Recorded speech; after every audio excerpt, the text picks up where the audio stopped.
বানাইতে পারি নাই মিস্টার ত্রিপলারের মতো আমার ইউটিউব চ্যানেলটা, হতে পারি নাই কাব্য ভয়ের মতো গেম পেলে দিয়ে আব্বা কেডা বলার মতো সাহসটা,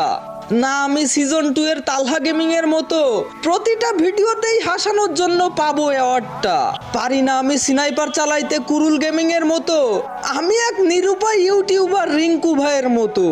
শত হাজার চেষ্টা করেও পাচ্ছি না সফলতার দেখা, কবে যে স্বপ্নগুলা পূরণ হবে কেউ কি বলতে পারবা? সবাই পেল সফলতা ফ্রি ফায়ারের ভিডিও বানিয়ে, এদিকে আমি হচ্ছি ক্লান্ত ফ্রি ফায়ারের ভিডিও বানাতে গিয়ে, শত শত কন্টেন্ট ছেড়ে যাচ্ছি আমি, সাবস্ক্রাইব কেউ করে না কেন আমার চ্যানেলটাকে, আস্তে আস্তে উঠে যাচ্ছে মনটা আমার, এই ভিডিওতে কি 1000 লাইক করে দিবে সকলে, হয়তো সাকসেস নয়তো শেষ, আজকের মতো বিদায় নিচ্ছি, আল্লাহ হাফেজ।